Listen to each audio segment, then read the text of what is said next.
Hello, in front of me I've got Blink Outdoor 4. In this video I'll show you how to mount batteries on the wireless cameras.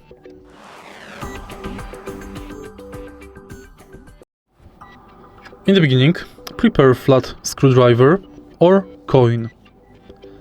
Unscrew this part at the back of your camera and lift up the whole back. Here we've got two battery slots. In the original box we can find two batteries that we can use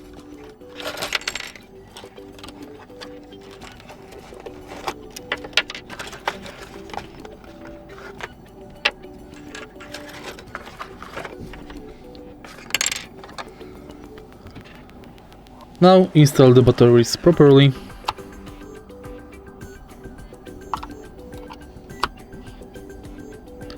And install the back of your camera. If you find this video helpful, please leave a like, comment and subscribe.